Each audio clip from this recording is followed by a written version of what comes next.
They say India isn't just a place you visit, it's something you experience, a land of staggering contrasts, where ancient devotion collides with modern chaos, and somehow, beautifully, they coexist. It's in the aroma of the streets, a thousand spices dancing in the air. From the buttery richness of the north to the fiery boldness of the south, food here is more than sustenance. It's a language of love. It's in the pulse of Bollywood, a universe of color, drama, and rhythm that dares you to dream with your eyes wide open. Here, life is sacred in all its forms. The cow walks the streets not as a beast, but as a mother, revered, protected, unhurried, amid the rush of daily life. And when India celebrates, it doesn't whisper. It paints the sky. Holi, a riot of color where strangers become friends beneath clouds of pink and blue, and joy dissolves every boundary. But above all, it is the people. Diverse, resilient, undeniably beautiful. Welcome to the magic. Welcome to India. But every land of magic is also a land of fire. And from this fire rose a man who refused to bow, refused to wait, and refused to ask for freedom. This is the story of Netaji Subhas Chandra Bose, a revolutionary who believed that destiny is not given, it is taken. For decades, history books have told us a simple story. They tell us that India won her freedom through restraint, through the spinning wheel, through the salt march, through the quiet, unyielding force of nonviolence. At the center of this story stands Mahatma Gandhi, the undisputed moral soul of the movement.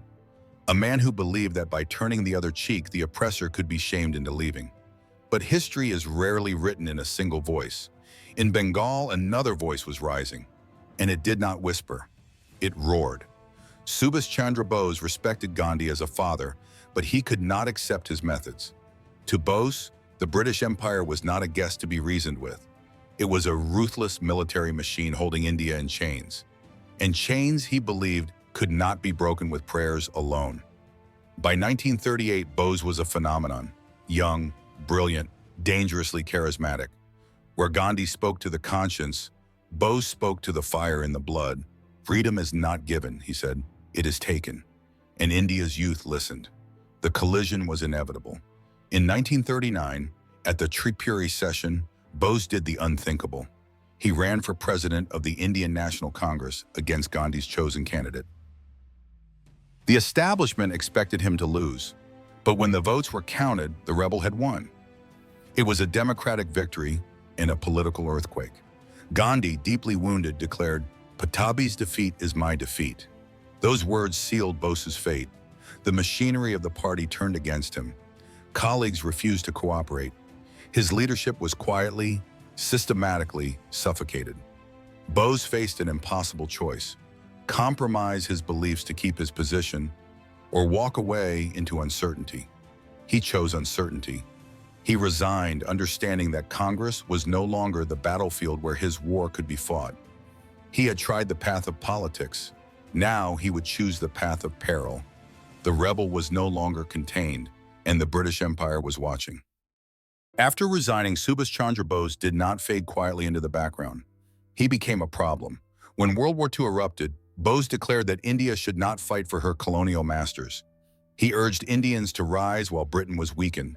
Its attention divided, its empire exposed. The British were alarmed, then terrified. They arrested him. A hunger strike pushed his body to the edge of death, forcing the authorities into a compromise. Bose was moved to his family home on Elgin Road in Calcutta, under strict house arrest. Police ringed the perimeter. Intelligence officers monitored every visitor, every window, every breath. January 1941. The empire believed the tiger was finally caged. They were wrong. Inside the house, Bose was planning one of the most audacious escapes of the 20th century. He stopped shaving. He withdrew from visitors. He announced a period of religious silence. While the British believed he was meditating, he was disappearing. On the night of January 16th, a German Wanderer car rolled quietly out of the driveway.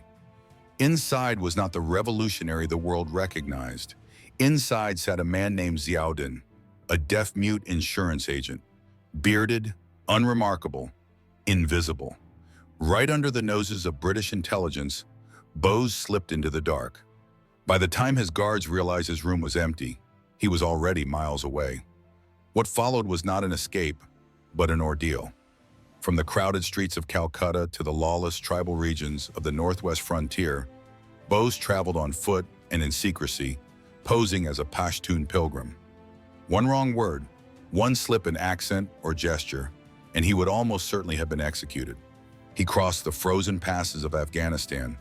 He navigated the dangerous politics of Soviet Russia. The British intelligence network spanned continents, but it was chasing a ghost. Months later, a voice crackled across the airways from Berlin, stunning the world. "I am Subhas Chandra Bose. I am still alive." The tiger was no longer caged, and this time he was hunting. The voice on the radio was only the beginning. Subhas Chandra Bose knew that speeches alone would not drive the British out of India. Words could inspire, but empires were dismantled by force. He needed steel. He needed fire. Driven by ruthless pragmatism, Bose made a choice that history still debates. He lived by one cold, unsentimental rule: the enemy of my enemy is my friend. He aligned with Nazi Germany. He later aligned with Japan. Not because he admired fascism, but because he believed India's freedom could not wait for moral perfection. Europe, however, was too far. The real battlefield was Asia. In an extraordinary 90-day submarine journey, still one of the most daring transfers of the Second World War, Bose crossed oceans to reach Singapore. There, he did not simply inherit an army, he ignited one. He revitalized the Azad Hind Fauj, transforming prisoners, laborers, and exiles into soldiers with a singular purpose: to march home. Then Bose shattered another boundary. At a time when armies across the world were exclusively male, he created the Rani of Jhansi Regiment, one of the world's first all-female combat units. Young women who had never held weapons now carried rifles. Silk saris were replaced with khaki uniforms. They were not nurses. They were not symbols. They were soldiers. Bose demanded everything from them. He once declared, with deliberate severity, "I want a unit of death." Standing before thousands of troops in the monsoon rain of Singapore, Netaji delivered words that would echo through history. He did not promise comfort. He did not promise survival. He roared, "Give me blood, and I will give you freedom." The cry of Chalo Dilli, onward to Delhi, rolled through the jungles of Burma.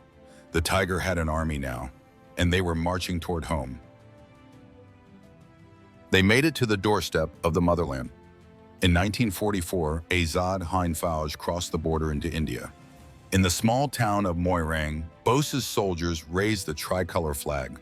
For the first time in history, an Indian army, fighting for India, stood on Indian soil. Delhi was no longer a dream, it was a direction. But history is rarely kind at the moment of its greatest promise. The monsoon arrived early, swallowing roads and severing supply lines. Malaria spread through the ranks. Hunger hollowed the soldiers from the inside. And above them, the British Air Force rained fire from the sky. What had been a march toward freedom dissolved into mud, disease, and exhaustion. The tiger was forced to retreat. Heartbroken, but not defeated, Subhas Chandra Bose began planning his next move. Then history went silent. August 18, 1945. World War II was collapsing, Japan had surrendered, and in the chaos of retreat, a heavy bomber lifted off from an airstrip in Taihoku, Taiwan. Minutes later, it crashed in a ball of fire. According to official records, Subhas Chandra Bose died that night in a military hospital, his body ravaged by burns. History records the incident as an accident, but the absence of certainty ensured that the questions would outlive the answer. The file was closed. But in India, the file never truly closed. No body was ever returned to the land he fought to free. His ashes remain in a temple in Japan, far from the soil of his birth. And where there is no body, history leaves room for doubt. Did the tiger of Bengal really die that night? Or did he vanish? One final time. For decades, whispers haunted the nation, sightings in Soviet territories, intelligence reports marked classified, and the enduring legend of a silent monk in the hills of Uttar Pradesh, Gumnami Baba, a recluse who spoke in riddles, possessed rare artifacts, and bore an unsettling resemblance to the lost leader. Governments denied it, commissions investigated it, but for millions, the phoenix had simply chosen not to rise. Yet in the end, how he died matters less than what he achieved, because the British did not leave India through moral persuasion alone. When the British put Bose's officers on trial during the Red Fort trials, something unprecedented happened. The country erupted in protest. The Royal Indian Navy mutinied, and for the first time, the British realized their most powerful weapon, the Indian soldier, could no longer be relied upon. Years later, former Prime Minister Clement Attlee would acknowledge that the impact of Bose and the Indian National Army had fundamentally altered Britain's calculations. The empire had lost its grip. Mahatma Gandhi is remembered as the father of the nation, the conscience that awakened the world. But Subhas Chandra Bose remains something else entirely.